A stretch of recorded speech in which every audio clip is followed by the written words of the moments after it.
about geology in relation to globalization. So, mag-hi sa ako ang mga kauban. Good day, Jose. Hi! Hi. Si Jason, Hi. Tina, and Cyril Grace Anchola. And today we're having Sean Levy Abiera as our guest as a professional geologist. So, hi ka muna dyan, Kuya Sean. Hello. Hi. Hi. Sige. And today we're going to ask some questions about um, geology in relation to globalization, which will be answered by Kuya Sean. And Kuya Sean, mangayo mi og like a little background about yourself, about sa imong profession as a geologist, or like share a little bit about your life. Sige. So, hello everyone to everyone na maka-watch or maka-listen na na podcast. My name is Sean Levy Abiara. I am a proud product of the University of Southern Philippines. I am now a licensed geologist and I'm working in Semirara Mining and Power Corporation in Semirara, Caluya, Antique. So I am a mine geologist. I am assigned in geotechnical section. So basically, we are in charge of the slope stability, uh, monitoring, and also writing reports sa slope stability, and also with the other mga precautionary measures to keep the mine site safe both for the equipment and our personnel. So I sorry ma-share na ko sa akong life. I finished a 4-year course in 5 years. I don't know if something of practical. I think siguro good life is not a race man. And I guess naabot magyapon ko sa akong destination. Yeah, that's right. Kita magdali. Maabot ra tatanan. Yes. So true. Tama. True. Guys, just namin mga questions about kay Kuya Sean, like personal or mga about sa trabaho, like pwede mo mag-ask para like natay mo. Kamusta naman kayo? Kuan sa lang. Saan sa? How's work life? Work life. Apoy. Apoy siya. I guess at first nanibago pa ko kay siguro naanad akong body clock sa 8 hours na schedule sa studies dati.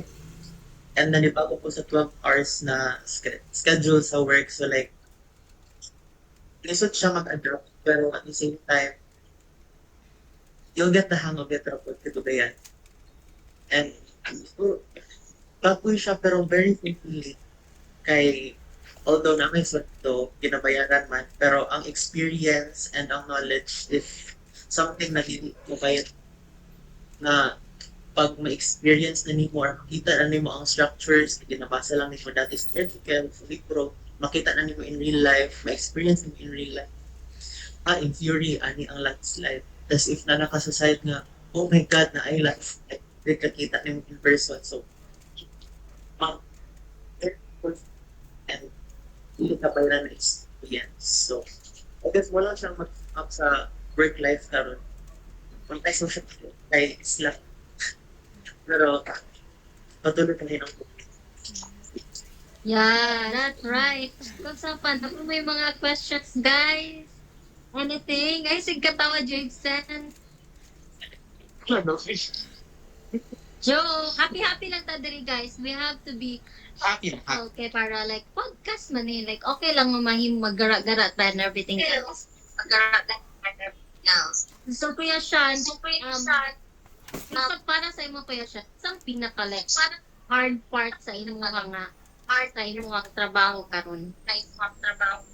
Ito pinaka, Kanang pinakalisod pinaka, trabaho. Kanang pinakalisod ang transitioning. ng part sa trabaho.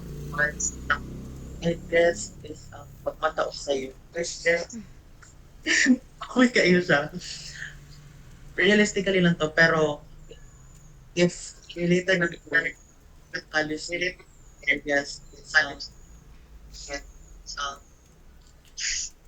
how to say this?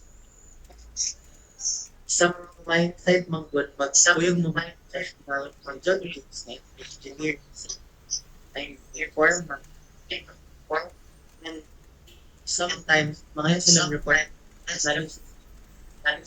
ang challenge nila is how you become training professionals understand the very technical analysis calculate perspective okay let's say take it terminology will what is like third part sa Tagalog or even sa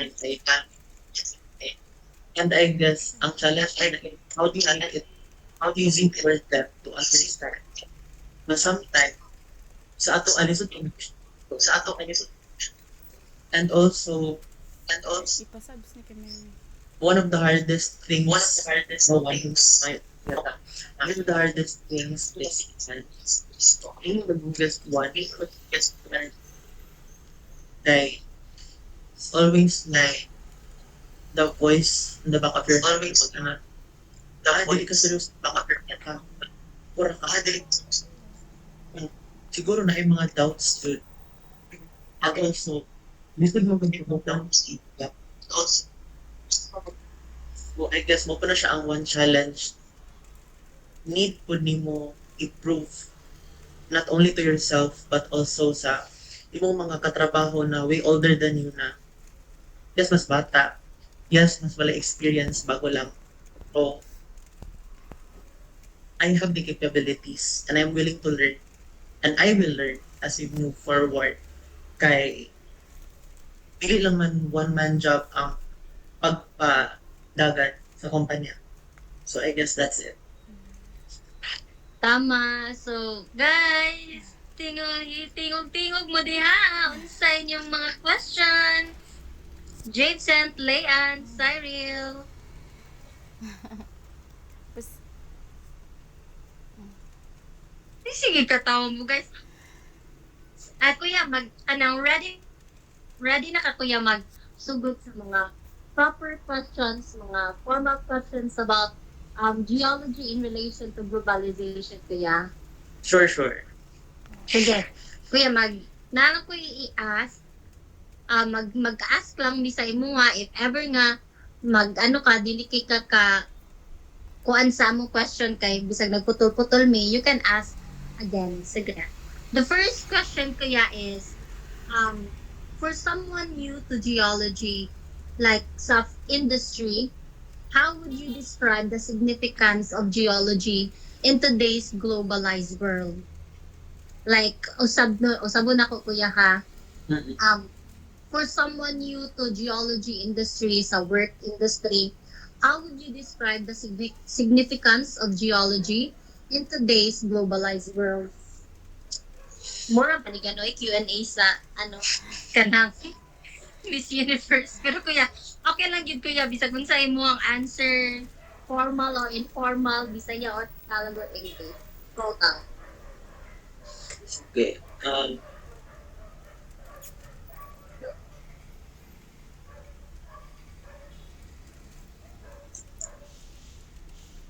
I think kung saan pagpa-understand to, di ba? Ano kuya? Sa to ako, question ay. Like, how would you, how would you describe the significance of geology sa globalized world? Okay. So, I guess, to simply put it this way, geology connects the physical earth sa atong global systems. For example, every building, mga power plant, battery, transport networks or roads, magsugod na siya sa geology. Before ka magpatindog og building or before ma-generate ang energy sa communities, someone has to understand the soil, the rock mass, the groundwater conditions that these networks are built on. So, I think it is important na ma-understand ang link sa geology or the role of geology sa globalization because siguro sa akong context, that's where responsible resource development thrives. For example, ang mineral na gi-extract in one country, mag-support na siya sa other countries. And in turn, the other countries na makabenefit ato na mineral, makaboost po sa economy sa countries na nag-source ato na mineral. Which is why, I guess, very important din ang geology sa globalized world.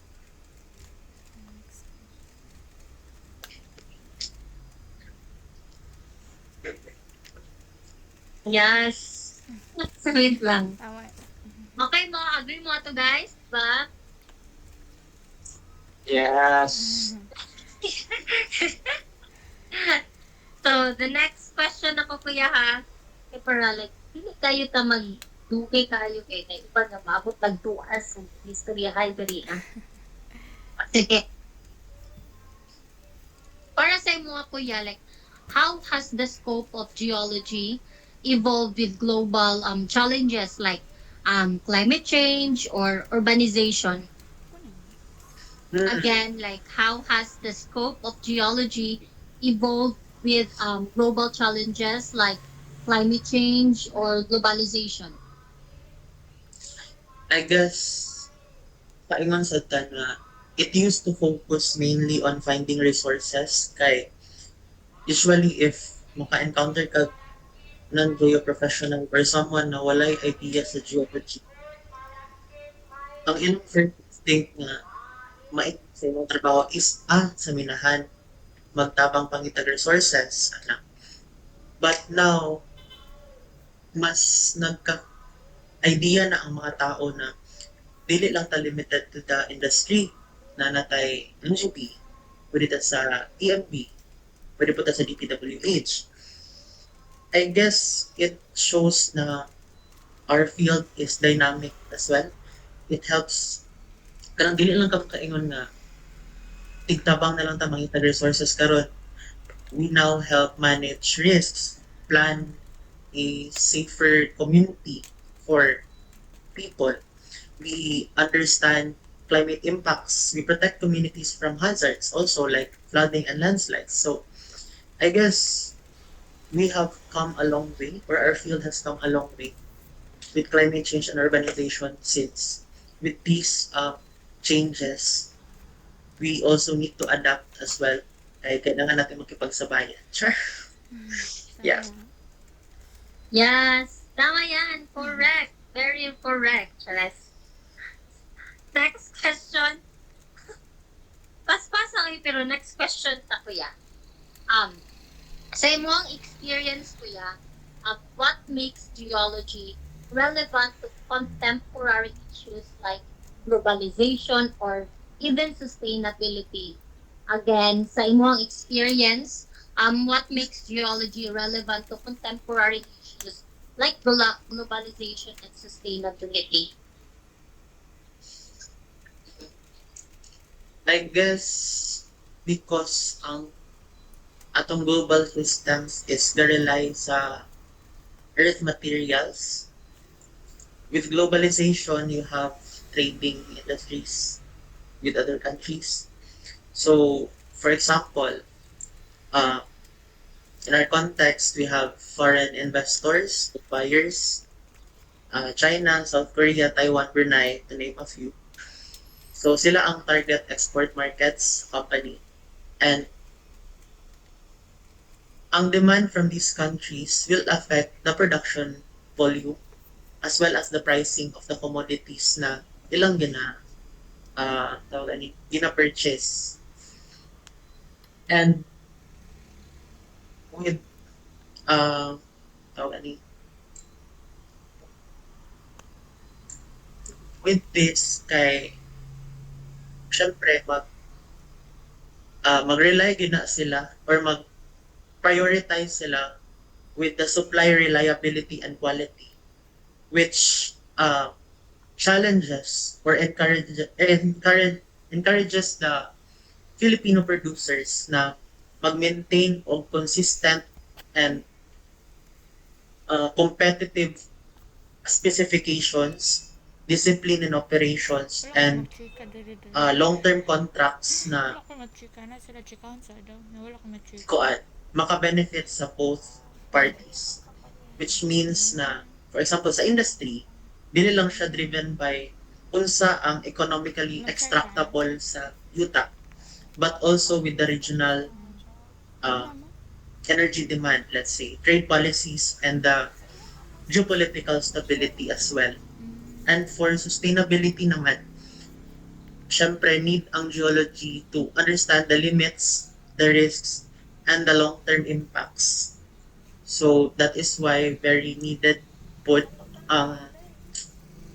what do you call this, policy consistency and long-term clarity and stricter implementation ani na policies kay if daghan tag regulatory changes ani na policies, mag-create na siya og uncertainty and mistrust sa ato ang mga customers. So maghina ang market as well, maghina ang demand, and syempre directly maka-affect na siya sa atong economy. Yes, agree ka to guys. Agree mo to guys. Yes. Agree na mo. Oy, Jameson, on na mong mic. Agree mo. Agree na, agree. Agree ka, Super agree. Sige, Jameson. Na kayo mga pahabol ng mga questions about sa tong intro nga questions or wala? Wala na, I think na cover na ni Kuya Shanta. Si Sai. How na kayo, no? Cover kayo. Signa siya How na kayo mo answer? Nindot na kayo mo answer si Kuya Sean pang Miss Universe. Over. Mag-question duwa, ikaduha pabalikon pang Miss Universe, gini siya. So, let's jump na kang layan sa yakang mga questions and a little chika-chika kay Kuya Sean. Sige. Kasi na, ikaw pa, Jibsen? Si Sai. I think Ha? si Sai. Ay, si Nakaingon, Simon pa di ate. Ako na lang. Sai na gusto Ikaw yun. pa, ikaw pa, Yeah. mag-chika-chika siya. Yes. So, karon kuya, let's talk about power. Diyan sa man pag-shape sa natural resources ang relasyon sa mga nasod. Like, I have these minerals and you don't. Ingata ba? I'm sorry. Ito? Sorry. Ito? Giyon sa pag-shape sa natural resources ang relationship between countries. Okay. Hmm.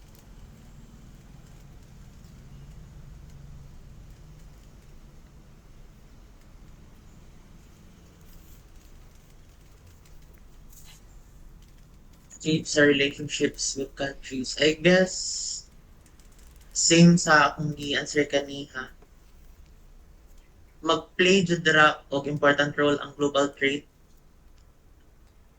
because it will dictate the production decisions, ang pricing, ang operational stability, and ay mauto siya na if ever na dili na to ma-meet ang demands or maging complacent ta sa atong ginahatag ani sa atong mga tawag na ni kung nagainta na mag-build ta og strong relationship with these countries, we need to be globally competitive as well, which is why mo to sa since giyon ko ganihan na kailangan nato stricter policies, mas clear na policies, and consistent na policies para makabuild ta dayon og trust and a kumbaga more strong branding na okay, this company will not fail us, or this kanang di ta maulawan ani nila kay we know na they will deliver the best.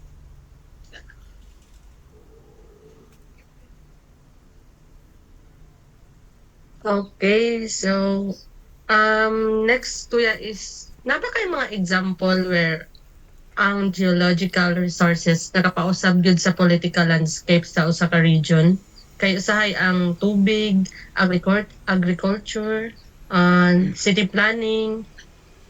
Apektado gyud siya sa geological conditions, di ba? So napa kay Yes. example? Yes. I think siguro ang it will really change the political landscapes. Kay, for example, discoveries of minerals, coal, or especially oil, makashift yun na siya og economic power. Kay, ah, kung asa man na region nabutang na nga resource, it is definitely a huge boost sa economy nila if handled well, if handled properly. Kay it will attract investment and influence national policies. So dira na siya mag-matter if okay or if maayo ang pagka-handle sa national policies, dali ra ka maka-attract og investment from neighboring countries, especially in Southeast Asian region. So, yes, resource geology jud will change entire regions and economies. Nice, agree. Agree mo guys, agree mo kay kuya. Very, Kung mo, very ayun si agree. katawag kay Super sir. agree. Super agree. Happy lang ko, guys. Sa man imong maingon na to, Jameson? Agree. Agree. Actually. Ikaw, Leanne. Kung sa'yo maingon nimo sa answer ni kuya? Agree kay na may daghang examples, di ba nga katong mga oil companies kay mas dato relevantly dato ilang country, di ba?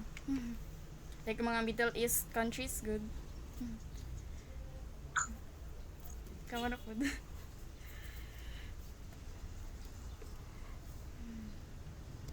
Pamahalan daw akong question, kuya.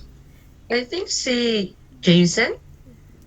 Okay, pangutan ng Jason? Yes. Yes. My time. So, for akong questions, kuya, we will, dito sa environmental perspective sa geology.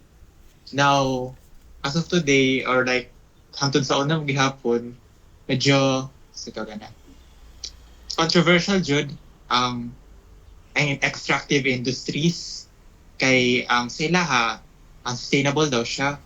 So for that, what's your perspective ba on ethical or sustainable na geology? For me, ang mining or the extractive industries is not always unsustainable as media portrays it to be. Kay even the late DNR Secretary Gina Lopez, na-visit niya ang Carmen Copper dati. Kaya di ba, staunch critic yun na siya sa mining. Pagka-visit niya sa Carmen Copper, na nakita niya ang process, dito siya nakaingon nga, pwede pala ang responsible mining. So, I guess the issue here, nga nung malabel ang industry as unsustainable, is how they are done. After na lang. And I believe nga what is lacking from them is responsible science-based decision making. Kay while we need the money to keep the company going, it also needs to be backed by responsible science-based mining because kailangan nimo mabalance ang resource needs with environmental protection and community safety. Kay I guess mo na siya pod ang duha na gina-focus sa company na right now. Kay one example is ang find out na Banyan Pit. It's now transformed into a lake. Meron na siya og tourist destination. Puno na po siya og kahoy ang palibot sa dati na pit. So, and nabalik ra pod ang flora and fauna ato na lugar. And also with community safety and sustainability, nahatagan og sustainable income generating projects or activities ang community. So, I guess, dito lang yun siya. Ang issue lang yun niya is how it is carried out para makaingon ka kung sustainable or unsustainable ang extractive industry. Tama jud kuya. Mugay natay term na responsible mining. Yes. That now for tackling about climate change naman and long-term stability sa planet, how does geology contribute to our understanding of these two events? I guess, sipa. Nakalimot ko kasi nag-ingon ani dati. Si Sir E ata, na geology provides the Earth's long-term climate record. Kay makita nimo sa rock, sa sediments, sa fossils kung paunsa nag-change ang climate sa past. And makahatag po siya sa ato clue or an educated guess to predict future trends as well sa climate.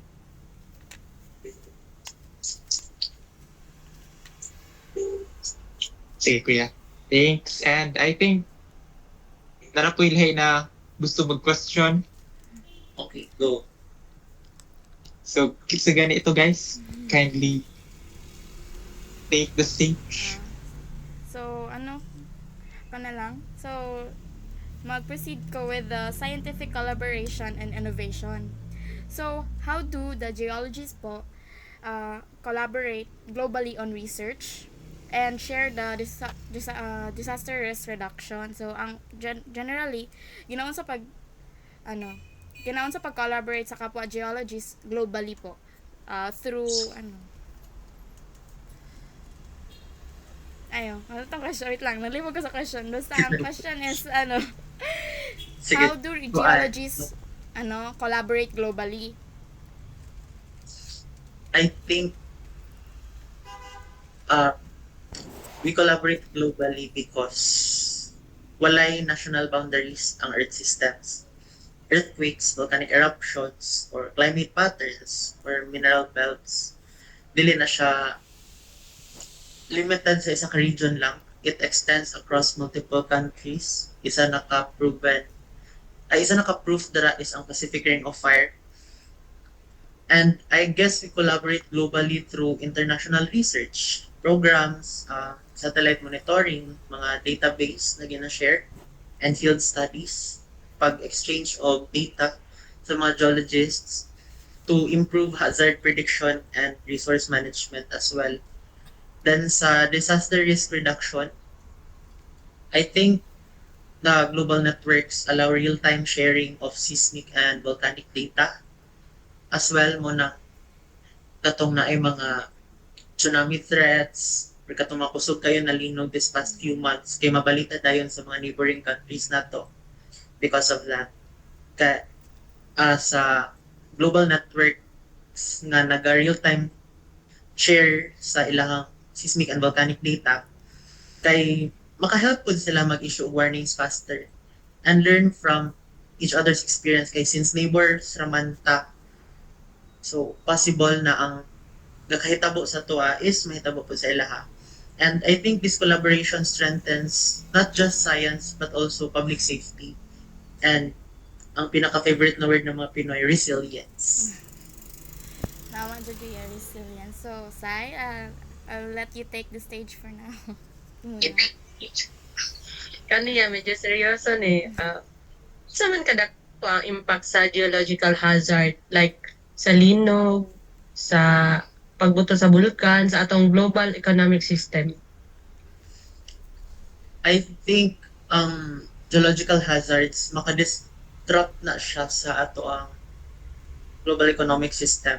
Kay for example, na kay major earthquake, possible na ma-shutdown imong ports, ang mga transport routes nato. If napud kay volcanic eruptions, walay flights na mahitabo. Possible na kung walay flights, walay trade na mahitabo. Or maka-affect pa siya sa mga energy supply. And for example, na po kay landslide or flooding, affect na siya sa mining operations nimo.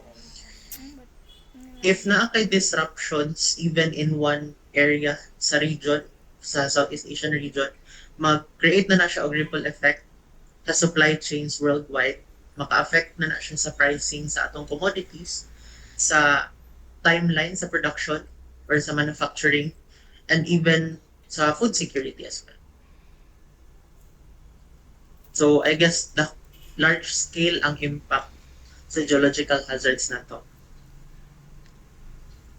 Sa imong tanong, mas prepared na ba ta kaysa sa like sa past like 20 or 30 years ago? And unsa ang pinaka-conception or sayop nga pagtuo sa mga tao about natural hazard, especially sa atong nasod? Unsa man ang most or geological issues nga giatubang sa Pilipinas karon?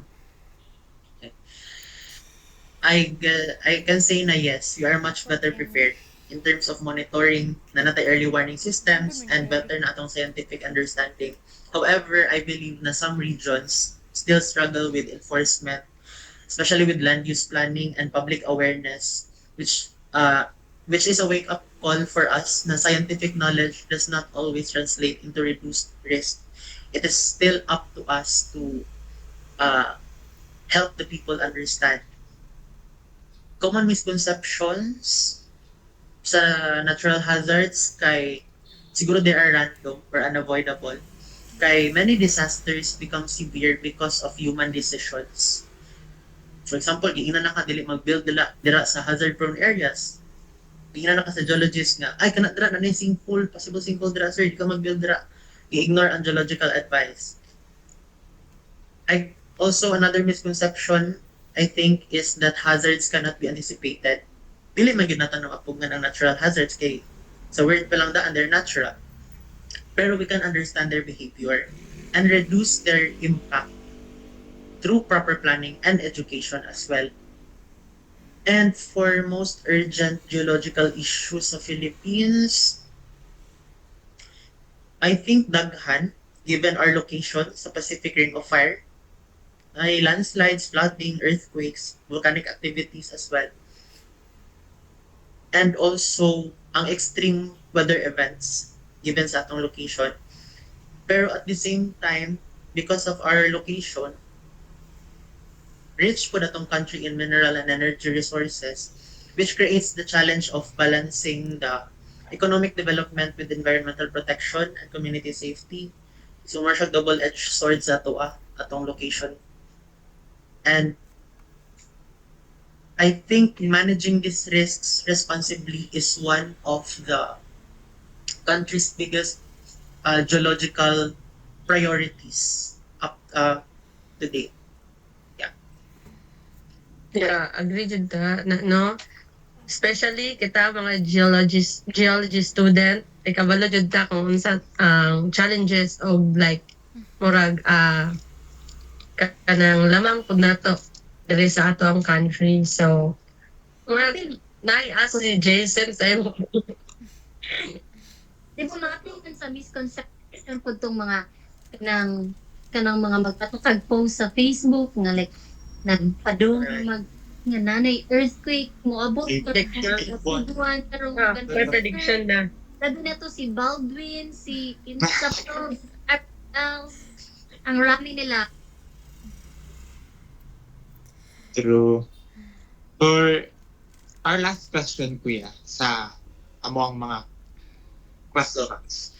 For mga dili kayo inline sa geology, what, if you could highlight one geology-related event or something na ilang na dili nila ma-notice na nag-affect din siya sa ato ang daily life, what could it be?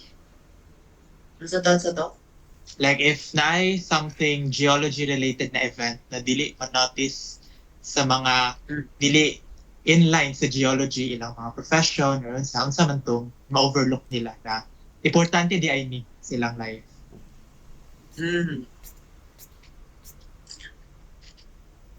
I think geology related, di ba? Mm-mm. I think it's the Kakulo ka? stability of the ground in us. Kay it's easy to Wala ni kataguan. sa tawagan yun. It's easy to take things for granted, especially kung dili nimo siya always manotice. Kay ang ground movement is very gradual, very sabi na tama term na kalimot na ko. Anyways, very gradual siya, very small ang movement. So it's easy to take things for granted. Ay patag man. So stable running. But that's not always the case. From the safety of our homes and sa roads to the reliability of water supply and energy systems, ang geology is nag-play og nagaplay murag siya ang tawag ni ga-control or ga-shape sa atong daily life. Dali lang siya ma-take for granted, especially if we are not yet aware of how these geological processes work. And when geology is understood and respected, communities are safer and more resilient. And when it is ignored, of course, mag-surface jud ang problems as well. Which is why kailangan na to makabalo mag-educate.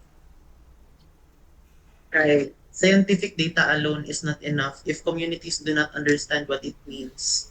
Our field is, same kong ganiha, very technical. Daghan ng terminologies na walay translation in Bisaya or even Filipino. So we as geologists must find a way to dismantle the language barrier and bridge the gaps to help the non-geo people understand what are the implications of our geological findings. Science by the people, for the people, always. So when people understand geological risks, they are more likely to support us, support safer land use, they're more likely to follow warnings, and more likely to participate in risk reduction efforts. Community engagement will help transform geology from a technical discipline into a shared responsibility, which is why kailangan dyan na to gamiton atong platforms and our knowledge and expertise in informing the public. Tama din ako eh. Like, ako understanding is our responsibility po to inform. So, I think, Sai, any last Yes.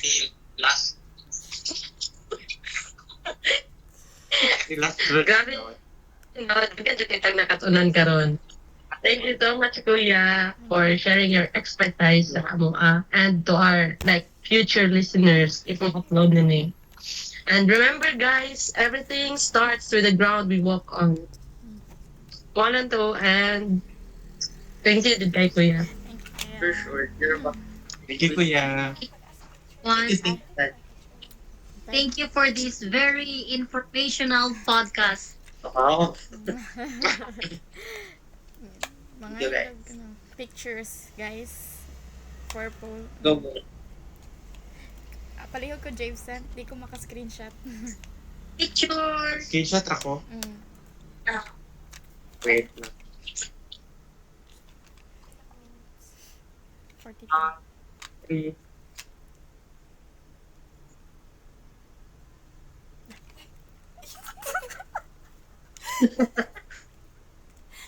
Ano sa nawala?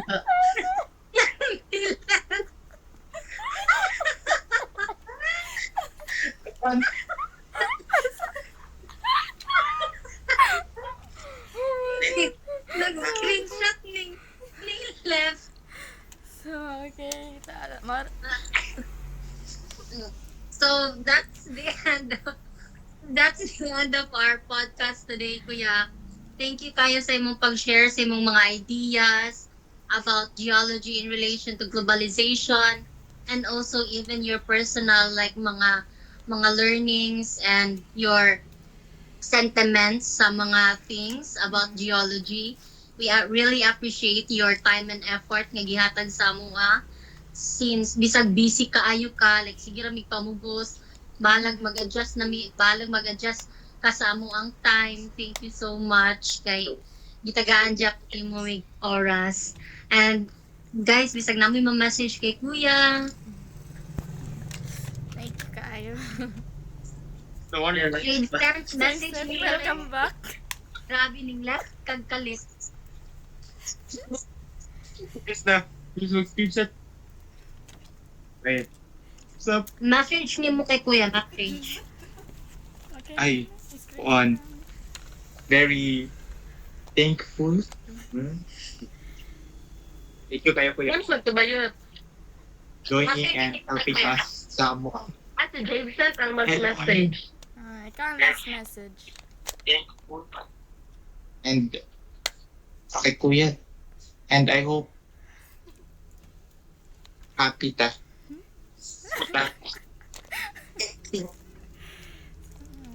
Ikaw, So, Leanne. Right. Okay. Sinabi niyo na lahat. Gingan na niya tanan. Kuya Sean, baka may message ka sa amin as your mga future na mga geologists. Like, sheets ko ay kanang daghan gyud di man easy atong geology journey. Daghan gyud na disappointments na magian. And I hope dili mo mapadala ani na disappointments. I hope you're 45 years old. 45. Dapat mag-ano mo. Tawag ani. Dedicated and strong will lang good to finish strong. Kay nakasugod naman mo, dool na pod mo, kapit na mo sa finish line. So, padayon lang yun always. And, mantra lang yun na ginabalik-balik sa is, if you fail to prepare, prepare to fail. So, pangantra lang yun always. Dasi o pag-akpo. It will never fail. Right in example. Titinggapot na sa mga graph. Luck with luck eh. Thank you, Kuya. Yeah. Thank you so much. Thank you so much. Okay na ba ni siya nga? Pag-end na? Ha? Thank you, Yan. Pag-end na? Like, but, Okay, bye-bye, Kuya. but, Amping to yan. Uy, Ayaw naman pang Milat ka sa reel. Ano sa man to? Wait lang, magchika-chika pa man Jeez. siya. Pwede mo ta magchika pang outro. Pag chika mo pang outro. Nagdali siya. Si Cyril? Si? Si Cyril? Dili, si Kuya. Gani, 4:50 na. Ay, mo. gani. Or tira ba yahang time? 5 na, oh. No, gani. Pag ano ba isipag thank you pag Uy, pwede. Nagsige na gani ko, thank you so much. Dili Thank you, mo gani. man siya mag-quit. Asa naman si Cyril? Mag-chika pang outro na ni para mataas itong oras. Oh, sige. Pila na sila taka. pa din yan. 45 na ni. Ay, 40, ano? Wow! Mag-ano sa ta? Mag-outro. Outro lang. Chika-chika. Unsa inyong mga reflection, guys? Si ano, si Jake na to na. Unsa na-learn? Ano? Everything. About geology. Wala, At- Especially itong last. sa last. Atong dagag tao na dili aware. Especially something geology related, kay very technical. And basta kabalo na ang geology di ay dako jud kay siya Aba. effect sa to daily life and something na gina-overlook na to even us sa pag nata diri na field. And kampo guys. Wow, true. Ginaon sa man daw pag bridge ana ang agap. Ayun ba si Kuya? Si Jam, gyud sa man pag bridge. Sa gap. Sa gap sa. Sa technicality sa geology o sa non-technical. Patuningan siya nga like, sa sinagtanay lang yun. Hindi, yun Okay, yung pwede. makapil sa final to. Ay, nakakapil na din. Final. At kami sa final. Ano pa kayo? This is podcast. Gani kay dapat real, dapat Oh, walay ano ba? Walay, like, Ay, ano? Unfiltered. no filter. Yun na minog. dapat renta sa tanan. Pero bitaw, nag-learn yung kay ko kay kuya.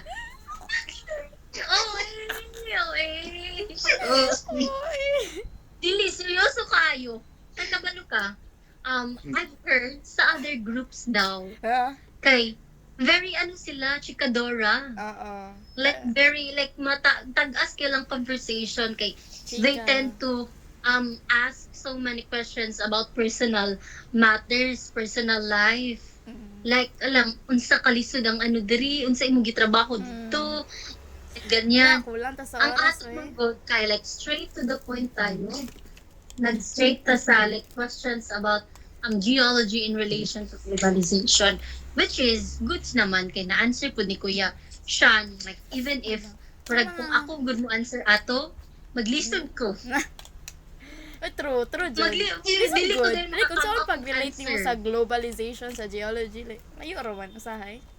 Like dili lisod kay maglisod ko sabot like kung True. ako magud kay like kung globalization in terms of geology kanang ano lang geology in terms of globalization parang ako din manunohonan kay like mineral lord yun, mineral extraction, import sa mga ganyan-ganyan. Wala dyan something nga ganyan-ganyan. Say, napatay mga chika-chika outro sa Okay, imo Ang work nga about sa senior stuff. Na ipakita That gyud na does kabalo mean gyud nga na bata kabalo ka, ka. di ba? Nga bata ka bragless know-how na ka sa mga thing. So dili daw to ni What? lahat. Naminaw ko. Iya ako na kon kay kasig ug pag-ampo. Eh